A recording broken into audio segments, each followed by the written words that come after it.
Hello friends, welcome back to doctor Deepika channel. और आज हम स्टडी करने वाले हैं pilot plant scale up technique for tablet, जो कि हमारा प्रीवियस वीडियो का कंटिन्यूएशन है।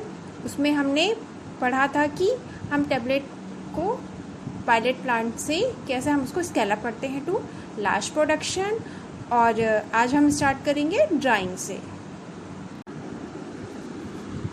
ग्रेजुएशन करने के बाद में जो नेक्स्ट प्रोसेस होता है वो होता है ड्राइंग। तो जनरली जो ड्राइंग करने के लिए जो कन्वेंशनल मेथड है वो है हॉट एयर ओवन। तो जो हॉट एयर ओवन को हम हीटेड करते हैं आइदर बाय स्टीम या तो फिर इलेक्ट्रिसिटी के थ्रू। तो जब हम ड्राइंग प्रोसेस अगर हम हॉट एयर ओवन में कर रहे हैं तो वाइल स्केल अप, तो हमें किन किन फैक्टर्स पे ध्यान देना चाहिए। वो है एक तो एयर फ्लो, मतलब जो एयर का फ्लो कैसे हो रहा है, उसमें एयर का टेम्परेचर क्या है, और जो ट्रे है उसमें ग्रेनुलेशन हमने जो रखा हुआ है तो वो कितने डेप्थ तक है। तो ये कुछ जो फैक्टर है ये हमें माइंड में कंसिडर करना चाहिए। और फिर नेक्स्ट है जो ग्रेनुलेशन बेड है वो बहुत ज़्यादा डीप तो नहीं है या तो डेंस तो नहीं है। तो इस केस में भी जो ड्राइंग प्रोसेस होता है वो इनएफिशिएंट होता है। अगर हम कुछ डाई अगर यूज़ करें और ये जो डाई अगर सॉल्यूबल है तो इसमें एक और प्रॉब्लम होती है कि जो डाई का जो माइग्रेशन होता है वो ग्रेनुल के सरफेस की तरफ हो जाता है। तो ये भी कहीं ना कहीं प्रॉब्लम क्रिएट करती है। और फिर हमें ड्राइंग टाइम ये भी जान लेना चाहिए कि उसका स्पेसिफाइड टेम्परेचर क्या है और उसका जो एयर फ्लो रेट क्या रखना है, क्योंकि हर प्रोडक्ट के लिए ये चीज़ें अलग होती हैं और उनका जो लोड है ओवन पे वो भी हर किसी के लिए अलग होता है। तो अगर हम सब चीज़ अगर अच्छे से नहीं करेंगे, ये सारे जो फैक्टर है पैरामीटर्स हैं, तो हमें जो इफेक्टिव ड्राइंग है वो नहीं मिलेगा। तो हॉट एयर ओवन के ये तो कन्वेंशनल मेथड है। आज की डेट में न्यू टेक्नोलॉजी अवेलेबल्स हैं। तो इसमें एक एग्जांपल है आपका फ्लूइड बेड ड्रायर, इसको हम इन शॉर्ट FBD भी कहते हैं। तो this is a alternative to the circulating hot air oven. अगर if we are using a FBD while scale up, तो हमें किस किन पैरामीटर्स पे ध्यान देना चाहिए। एक तो ऑप्टिमम लोड पे, एयर फ्लो का रेट क्या है, उसमें air temperature, inlet air temperature क्या है, और ह्यूमिडिटी भी हमें ध्यान देना चाहिए। और ऐसे ही हम और भी ड्रायर यूज़ करते हैं। तो जो नेक्स्ट ड्रायर है this is a tray dryer. तो ट्रे ड्रायर जो होता है, अगर हम इस पर स्केल अप कर रहे हैं तो हमें भी इसमें भी एयर फ्लो, एयर टेम्परेचर और ट्रे में ग्रेनुलेशन का डेप्थ कितना है, इस पर भी हमें ध्यान देना चाहिए। इसके अलावा हमें मॉनिटरिंग भी करनी चाहिए ड्राइंग प्रोसेस की, कि हम जो उसमें मॉइस्चर और जो टेम्परेचर प्रोब्स है उसकी मदद से हम लोग ड्राइंग प्रोसेस को ईजिली मॉनिटरिंग कर सकते हैं। और जो ड्राइंग टाइम है तो उसके लिए भी जो अलग अलग प्रोडक्ट होता है उसके लिए भी हमें स्पेसिफाइड टेम्परेचर और एयर फ्लो मेंटेन कर लेना चाहिए।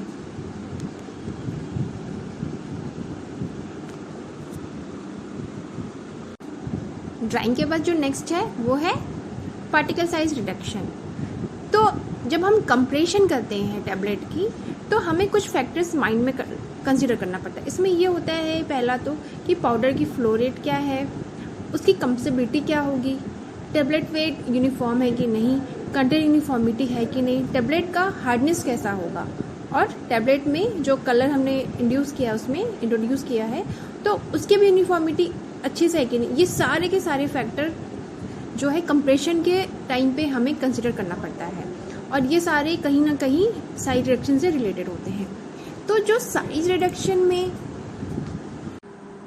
With the help of different type of sieves हम ये जान सकते हैं कि ग्रेनुलेशन का जो पार्टिकल साइज डिस्ट्रीब्यूशन है वो क्या होगा, और सीव जो स्टैक सीव होगा हमें इस टाइप से उसको अरेंज करना है कि उनका जो मेज ओपनिंग हो वो डिक्रीजिंग ऑर्डर में होना चाहिए। मतलब हम तो जानते हैं कि जो सीव अलग अलग नंबर्स के आते हैं, तो हम उसको इस प्रकार से रखें कि उनका जो नंबरिंग हो वो डिक्रीजिंग ऑर्डर में हो। फिर जब हम ड्राई ग्रेनुलेशन से ऑब्टेन जो भी पार्टिकल्स, जब हम उनका पार्टिकल साइज करते हैं तो ये जो पार्टिकल्स होता है हम उनको पास करते हैं ऑसिलेटिंग ग्रेनुलेटर से या तो हैमर मिल से, मैकेनिकल सेविंग डिवाइस से, और कुछ केसेस में हम लोग स्क्रीनिंग डिवाइस भी यूज करते हैं। Here is the name of सब equipment which are used to reduce the size of the particle. So these are, first one is the oscillating granulator. Oscillating granulator हम इस case में use करते हैं कि हमारा जो ग्रेनुलेशन है वो बहुत ज़्यादा हार्ड नहीं होना चाहिए। Then hammer mill, here it is given in the figure, mechanical sieving device और स्क्रीनिंग डिवाइस। तो इसमें हमारे लिए जो कंट्रोल फैक्टर होगा वो क्या क्या होगा, पहला तो हमें मिल की स्पीड को कंट्रोल करना है, फिर दूसरा हम मटेरियल को किस रेट से फीड कर रहे हैं, और तीसरा हमारा हो जाता है कि किस टाइप के सब्सटेंस के लिए हमें कौन सा इक्विपमेंट लेना है। नेक्स्ट है addition of the lubricant and glidant. जब हम लैब में टैबलेट का मैन्युफैक्चरिंग करते हैं तो हम जो लुब्रिकेंट और ग्लाइडेंट है वो हम लोग फाइनल ब्लेंड में डालते हैं, मतलब लास्ट बिफोर कंप्रेशन हम इसको ऐड करते हैं। लेकिन यही काम हम जब हम उसको स्केल अप कर देते हैं ऑन अ लार्ज प्रोडक्शन, तो जब हम साइज रिडक्शन करते हैं उस टाइम पे हम इसको ऐड करते हैं। ऐसा क्यों करते हैं, क्योंकि कुछ जो एडिटिव्स होंगे, अगर आप एग्जांपल देखते हैं मैग्नीशियम स्टीरेट, तो जनरली ये एग्रीगेट हो जाता है जब हम इसको लार्ज क्वांटिटी में डालते हैं ब्लेंडर के अंदर में। इसलिए कुछ केसेस में हमें ओवर मिक्सिंग और अंडर मिक्सिंग भी अवॉइड करना चाहिए। तो ऐसे ही ब्लेंडिंग के लिए जो कंट्रोल फैक्टर है वो है, पहला तो डिजाइनिंग क्या है उनकी, रेट ऑफ मिक्सिंग क्या है, मिक्सिंग की स्पीड कैसी होगी, ब्लेंडर के ऊपर लोड कैसा है। तो ये सारे डिपेंड करते हैं कि आप जिस टाइप का प्रोडक्ट यूज कर रहे हैं, आप जिस टाइप का टैबलेट बनाना चाह रहे हैं, तो हमें ये सारे पैरामीटर्स को एज अ कंट्रोल फैक्टर लेना चाहिए।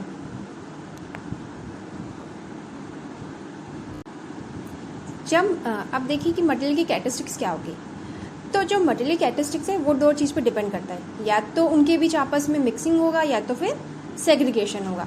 तो ये जो दोनों फैक्टर है वो डिपेंड करता है कि आपका पार्टिकल का साइज क्या है, उनका शेप क्या है, हार्डनेस क्या है, डेंसिटी और मिक्सिंग एक्शन की जो डायनामिक है वो कैसी है। तो आप कुछ केसेस में देखेंगे जैसे पार्टिकल जो है हमारा फ्रेजाइल है या तो फिर वो एग्रीगेट है, तो ये क्या करेंगे, बहुत ज़्यादा उनके बीच में एब्रेशन होगा तो बहुत ज़्यादा फाइन होंगे, मिक्सिंग भी बहुत अच्छी नहीं होगी। फिर उसके बाद फ्लो प्रॉब्लम, मतलब जब हम टैबलेट मशीन में डालेंगे ड्यूरिंग कंप्रेशन तो फ्लो प्रॉब्लम भी हो सकती है, फील प्रॉब्लम भी होगी, और लास्टली जो यूनिफॉर्मिटी, कंटेंट यूनिफॉर्मिटी, वो भी प्रॉब्लम आएगी। तो जो टैबलेट में जो ड्रग का कंटेंट है वो भी इम्बैलेंस हो जाएगा। और जनरली प्रैक्टिकल एब्रेशन सबसे ज़्यादा तब होता है जब हम हाई शेयर मिक्सिंग करते हैं, और हाई शेयर मिक्सिंग जनरली ये प्रॉब्लम कब आती है, जब we are using the spiral screw और blade.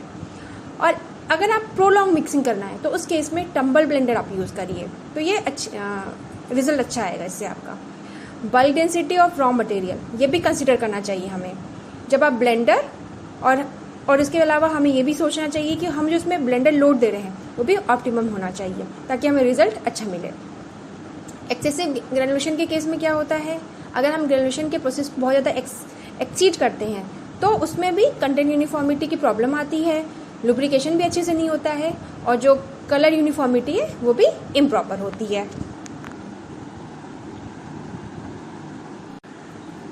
The next is dry blending.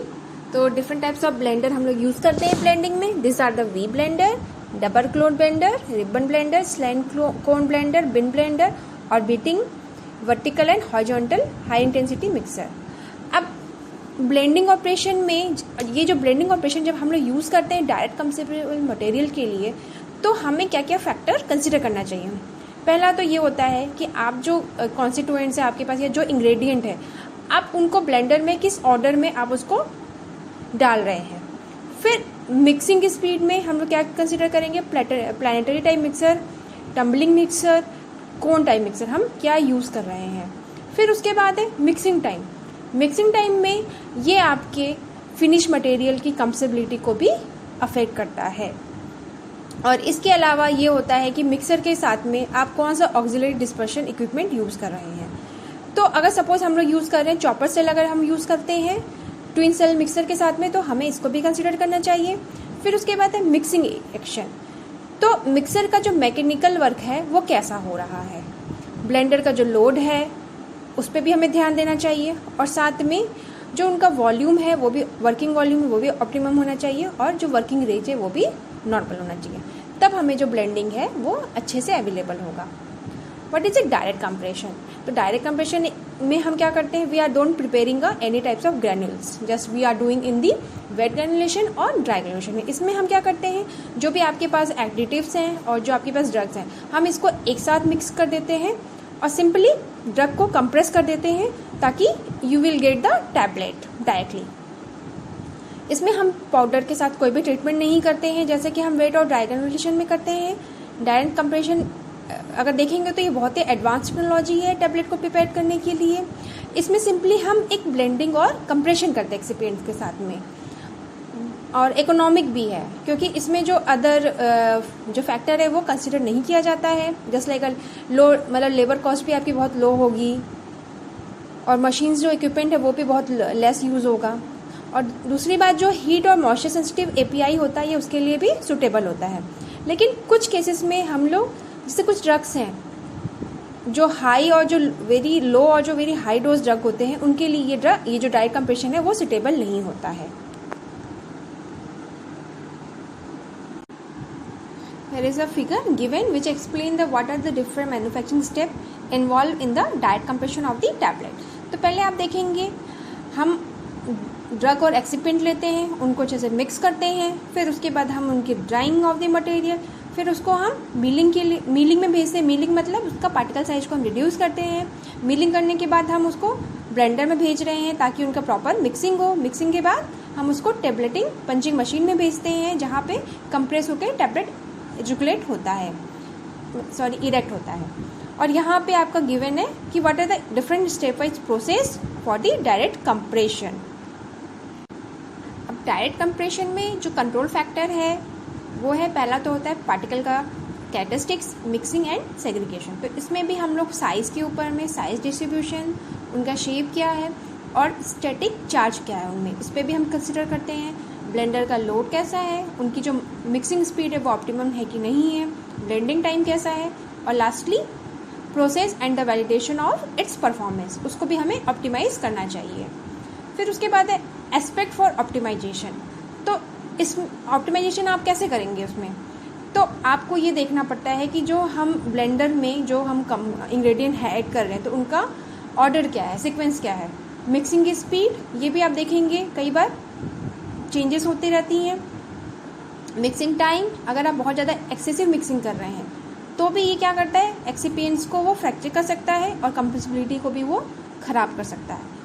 उसके अलावा आपका जो हम ऑक्सिलरी डिस्पर्शन मटेरियल हम लोग मिक्सर में यूज़ कर रहे हैं तो उस केस में भी कई बार हमें हेल्पफुल हो सकता है. जैसे कि एग्जांपल है आपका ट्विन सेल मिक्सर, अगर उसमें चॉपर ब्लेड हम यूज़ कर रहे हैं, ऐसे में क्या होगा, जो एफिशिएंसी है वो इंक्रीज़ हो जाएगी और जो एग्रीगेशन है वो रिड्यूस हो जाएगा. मतलब इससे हमें रिजल्ट जो है वो अच्छा आएगा. उसके बाद है नेक्स्ट आपका मिक्सिंग एक्शन. तो ये डिपेंड करता है कि आपके मिक्सर का जो मैकेनिकल वर्क है उसको पहले हमें जानना पड़ता है कि वो कैसा हो रहा है. फिर उसके बाद होता है कि change by converting from one blender to the other और by modify the blender through addition of baffles और plates which will alter the mixing characteristics. मतलब अगर आप ब्लेंडर को थोड़ा सा मॉडिफाई कर दीजिए और उसमें आप थोड़ा उसमें बेफल्स या प्लेट लगा दीजिए तो वो भी कहीं ना कहीं मिक्सिंग कैरेक्टरिस्टिक को भी वेरिएट करता है. फिर ब्लेंडर का लोड, ये एफिशिएंसी को कैसे ये अफेक्ट करता है. सबसे पहले होता है ओवरलोड. ओवरलोड करेंगे तो it reduce the free flow of granules and reduce efficiency. मतलब आप जैसे कि मान लीजिए आप सपोज कोई ब्लेंडर यूज़ कर रहे हैं, अगर आप ब्लेंडर एकदम फुल कर देंगे तो उनके पास सफिशिएंट स्पीड नहीं होगा कि वो प्रॉपर उनकी मिक्सिंग हो. इसलिए हमें ऑप्टिमम उसमें फील करना चाहिए कि ईजिली उनकी मिक्सिंग हो पाए. फिर उसके बाद है लोकलाइज कंसंट्रेशन. मतलब आपको कितना फील करना है उसमें कि जो उनकी यूनिफॉर्मिटी है, कंटेंट यूनिफॉर्मिटी, वो भी प्रॉपर हो. स्मॉल लोड करेंगे तो आप जो sliding and rolling of powder in the blender, मतलब कम भी रखना वो भी एक प्रॉब्लम है. आपकी जो मिक्सिंग है वो प्रॉपर नहीं आएगी, वो प्रॉपर नहीं होगी और जो इंक्रीज टाइम है वो भी बढ़ जाएगा मिक्सिंग का. So first what is a granulation. तो ग्रैनुलेशन एक ऐसा प्रोसेस होता है जिसमें कि जो पाउडर के पार्टिकल्स होते हैं वो एक दूसरे से इस तरह से एडर हो जाते हैं कि आगे चल के वो मल्टी पार्टिकल एंटाइटी प्रिपेयर करते हैं और इसी मल्टी पार्टिकल एंटाइटी को हम लोग ग्रैन्यूल्स कहते हैं. और वेट ग्रैनुलेशन में we are adding a some liquid, और यही चीज़ हम ड्राई ग्रैनुलेशन में हम इस प्रोसेस को विदाउट एडिंग एनी लिक्विड हम अगर प्रोसेस को परफॉर्म कर रहे हैं then it is known as a dry granulation. तो ड्राई ग्रैनुलेशन में क्या होता है, जो पाउडर ब्लेंड को हम कॉम्पैक्ट करते हैं bye applying a force on the powder, जो आगे चल के एक कंसिडरेबल साइज इन्लार्जमेंट कॉज करता है। तो जनरली अगर आप देखेंगे ड्राई ग्रेनुलेशन में कॉम्पैक्ट करने के लिए 2 मेथड हम लोग यूज़ करते हैं। First one is the स्लगिंग and second one is the roller compaction. तो स्लगिंग में हम क्या करते हैं, अगर जो टेबलेट प्रेस अगर हम यूज़ कर रहे हैं कॉम्पैक्शन प्रोसेस के लिए, तो इसके लिए हम लोग जो टर्म यूज़ करते हैं this is known as the slugging. लेकिन इसमें क्या होता है, जो पार्टिकल जिनकी स्मॉल पार्टिकल साइज हो जाती है वो टेबलेट प्रेस के डाई में अच्छे से फ्लो नहीं होते हैं, तो ऐसे में रिजल्ट में वेरिएशन आ जाता है उनका। मतलब आप देखेंगे जो स्लग है वो अलग अलग साइज़ के हमें अवेलेबल होते हैं। तो और इसके बाद क्या होता है कि there are this cause large fluctuation in the forces apply on to the individual slug with translate in variation of the slug mechanical strength. ये भी प्रॉब्लम आती है। इसलिए फिर हम क्या करते हैं, the property of this granules obtained by milling the slug can not be control well either. तो सिंपली हम कह सकते हैं कि एक ये रीज़न है कि आज के डेट में हम स्लगिंग इज हार्डली ही यूज़ होता है as more as dry granulation method. तो सिंपली वी आर, दूसरा एक होता है रोलर कॉम्पैक्टर। इसमें जनरली 3 यूनिट्स होती हैं, एक होती है फीडिंग सिस्टम, कॉम्पैक्शन यूनिट और तीसरा होता है साइज रिडक्शन यूनिट। तो फीडिंग सिस्टम में हम क्या करते हैं, that's convey the powder to the compaction area between the roll. और कॉम्पैक्शन यूनिट में आप देखेंगे तो powder is compacted between 2 counter rotating rolls to a ribbon by applying a force. और साइज रिडक्शन यूनिट में for milling the ribbon to desired particle size. तो simply आप देखेंगे जो ड्राई पाउडर होता है वो डायरेक्टली, कुछ जो ऐसे ड्राई पाउडर होते हैं जिनकी फ्लो प्रॉपर्टी अच्छी नहीं होती है और कंप्रेशन प्रॉपर्टी में भी प्रॉब्लम आती है, तो ऐसे पाउडर को हम लोग डायरेक्टली कंप्रेस नहीं कर सकते हैं। तो इस केस में we are using the dry granulation method. और जो स्लगिंग होती है टेबलेट प्रेस की मदद से वो 15 टन्स की होती है। कंप्रेशन करने के बाद हम क्या करते हैं, स्लग को ब्रेक डाउन करते हैं with the help of hammer mill, और उनका जो पार्टिकल साइज डिस्ट्रीब्यूशन भी सूटेबल होता है। और अगर हम जो ग्रेनुलेशन है अगर हम ड्राई कॉम्पैक्शन से कर रहे हैं तो उस केस में हम क्या करते हैं, पाउडर को 2 रोलर के बीच में सेंड करते हैं और वहाँ पे जो प्रेशर होता है वो 10 टन पर लीनियर इंच होता है।